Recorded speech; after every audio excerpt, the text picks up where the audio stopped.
Hello दोस्तों, स्वागत है आप सभी का थ्री बिलो के फोर्थ एपिसोड में। हम इस चैनल पर थ्री बिलो सीरीज को एक्सप्लेन करेंगे। हमने इसके पहले 3 एपिसोड को एक्सप्लेन कर दिया है। आप चाहो तो उन एपिसोड के वीडियो को आप मेरे चैनल पर देख सकते हो। तो बिना समय गवाए वीडियो को स्टार्ट करते हैं। इस एपिसोड की शुरुआत में हमें वही एलियन दिखाया जाता है जो आजा क्रिल पर नजर रख रहा था। बरवाटोस ने उसे अपने कैद में जब्त करके रखा था। उसमें से बहुत बदबू आ रही थी। वो उनके बारे में सवाल पर सवाल पूछ रहा था। बरवाटोस को ऐसा किसी के द्वारा सवाल पर सवाल पूछना पसंद नहीं आ रहा। यार किसको पसंद आएगा एक अनजान के द्वारा सवाल पर सवाल पूछना। चलो पॉइंट पे आते हैं। वो एलियन अपना नाम स्टुअर्ट बता रहा था। बताता है कि वो एक क्रैश लैंडिंग के कारण यहाँ पृथ्वी पर फंस गया। अभी उनका फ्रिज यानी रेफ्रिजरेटर अचानक से ही चलने लगा। रूप बदल तकनीक भी खराब हो रही थी। तभी उन्हें पता चलता है कि यहाँ पर स्केलेटस नाम के कीड़े आ गए हैं। क्रिल आजा को कहता है कि हमारी गलती है कि आजा को इनकी फाइटिंग का बहुत ज्यादा शौक था। सभी लोग कीड़ों को मारने में लग गए पर उनकी संख्या ही बहुत ज्यादा हो गई थी। तब स्टुअर्ट बताता है कि यहाँ पर इलेक्ट्रॉनिक चीजें होने के कारण ये कीड़े उनको खाकर और ज्यादा बढ़ रहे हैं। तब शिप बताती है कि रूप बदल तकनीक और तेजी से खत्म हो रही है। आजा और क्रिल आपस में बहस करने लगे। स्टुअर्ट कहता है कि मैं इस प्रॉब्लम को खत्म कर सकता हूँ। तभी सीन ज़ाड्रा पर शिफ्ट होता है। तभी उसकी आंख खुली। तब एक एक्रेडियन उससे कहती है कि ज्यादा हिलडुल मत करो। उसी समय वहाँ पर मोरेंडो आ जाता है। वो बताता है कि अगर वो चाहता तो ज़ाड्रा को वो मार देता, पर उसने ऐसा नहीं किया।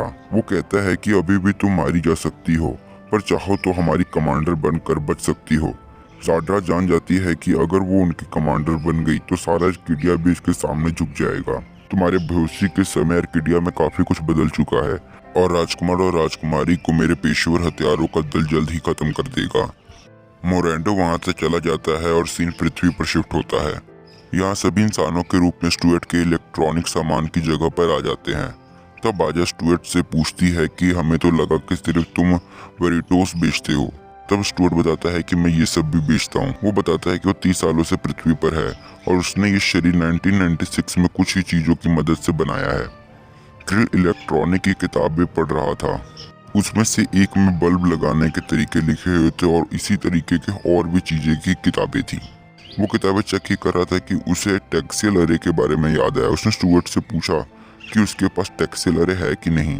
तो वो उसे ताना मारते हुए कहता है कि तुम्हारे पीछे वही तो पड़ा हुआ है। वो बताता है कि यहाँ पर टेक्सेल वैक्सेल अरे नहीं मिलेगा। क्रिल वहाँ से एक म्यूजिक बॉक्स उठा लेता है। तब क्रिल वो म्यूजिकल बॉक्स ऑन कर लेता है, जिससे बरवाटोस और लूक को प्रॉब्लम होने लगती है क्योंकि उसकी साउंड कुछ ज्यादा ही खराब होती है। स्टुअर्ट बताता है कि इसे बूम बॉक्स कहते हैं। वो कहता है कि अगर तुम्हें ये चाहिए तो तुम इसे रख सकते हो। तब वो एक मशीन निकालता है जो काफी हद तक वैक्यूम क्लीनर जैसा लग रहा था और कहता है कि इससे हम उन कीड़ों को खत्म करेंगे। आजा और क्रिल स्कूल के लिए चले गए।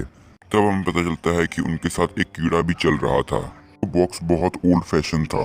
तब एक लड़की आती है। वो कहती है कि मैंने कल का वीडियो बना लिया जब तुमने स्टीव को लात मारी थी, जिससे आजा पूरे स्कूल में फेमस हो गई। तब क्रिल उस बॉक्स को अपने लॉकर में रख देता है। तभी वहाँ पर स्टीव आ जाता है। वो क्रिल से पूछता है कि तुम्हारी बहन की नज़र में कोई है तो नहीं। तो क्रिल बताता है कि उसकी नज़र में तो सब कुछ है, वो सब कुछ देख सकती है। स्टीव गुस्से में वहाँ से चला जाता है। तब वो कीड़ा लॉकर से निकलकर इलेक्ट्रॉनिक डिवाइस में चला जाता है, जिससे वो डबल यानी 2 हो जाते हैं। सीन ज़ाड्रा पर शिफ्ट होता है। उसके पास एक कैनेडियन लड़की खड़ी होती है। वो अपना नाम इजीटा बताती है। वो बताती है कि एक क्रांति शुरू हो गई है। इस दल ने प्रण लिया है कि सभी कैनेडियन फिर से टैरोन घराने को ही वापस से गद्दी पर बिठाएगी। तब वो औरत बताती है कि जब युद्ध में राजकुमारी ने जिस बच्ची को बचाया था वो मेरी ही बेटी है। उन्होंने एक अंगूठी पहनी हुई थी जिसका मतलब था शाही परिवार के साथ होने का। तब ज़ाड्रा कहती है कि मैं यही रहूंगी और इजीटा को जाने के लिए कहती है। सीन क्रिल के पास शिफ्ट होता है। वो कीड़ा एक प्रोजेक्टर में चला जाता है। उसने कई लोगों के इलेक्ट्रॉनिक डिवाइस खा लिए थे। क्रिल सबके इलेक्ट्रॉनिक डिवाइस को ले लेता है ताकि उनको वो कीड़ा ना खाकर डबल हो जाए, लेकिन वो कीड़ा दुगने तिगने हो गए। उन पर उन कीड़ों ने हमला कर दिया। सब में अफरा तफरी मच गई। वहाँ पर स्टीव भी आ गया। सर ने छुट्टी का ऐलान कर दिया, जिससे सब ने आजा को धन्यवाद दिया। आजा ने बरबाटोस की मदद के लिए फोन किया, पर उन कीड़ों ने फोन को भी खा लिया था। सब उनको मारने की कोशिश कर रहे थे। स्टुअर्ट उनको उसी मशीन में कैद कर रहा था। फिर बरबाटोस स्टुअर्ट से पूछता है कि अब क्या करे। तब स्टुअर्ट बताता है कि उसने कहीं पढ़ा था कि अगर मैं समुद्र में इन सबको फेंक दूं तो वो तैर ना पाने की वजह से ये मर जाएंगे। घर फिर से शिप के रूप में बदल जाती है। सीन स्कूल में शिफ्ट होता है, जहां पर उन दोनों ने लड़ने के लिए अपने अपने सामान उठा लिए। वहाँ पर फिर से स्टीव टपक पड़ता है। तब आजा कहती है कि स्टीव बाकी इंसानों की जगह मुझे ज़्यादा पसंद करता है। फिर क्रिल आजा से पूछता है कि तुमने तो इसे लात मारी थी।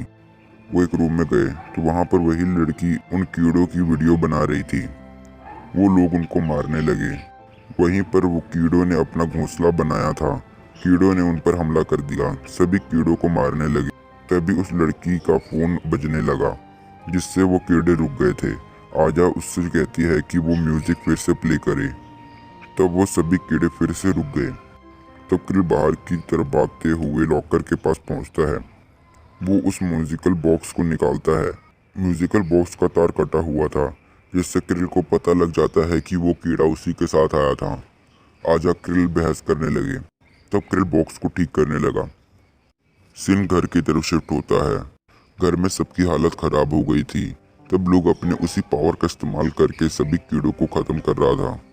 वो मशीन जो वैक्यूम क्लीनर की तरह लग रही थी वो काम करना बंद कर देता है। स्टुअर्ट उस मशीन और उसके साथ उन कीड़ों को स्विमिंग पूल में फेंक कर तार के साथ ऊपर चढ़ जाता है। सीन स्कूल में शिफ्ट होता है। वो लड़की साउंड के इस्तेमाल से उन कीड़ों को कंट्रोल कर रही थी। कंट्रोल करते हुए वो उनको ख़त्म भी कर रही थी, पर तभी उसकी बैटरी ख़त्म हो जाती है। पर स्टीव अपने फ़ोन से म्यूजिक ऑन करके उनको कंट्रोल में रखता है। तभी हमें दिखाया जाता है क्रिल जो उस बॉक्स को ठीक कर लेता है।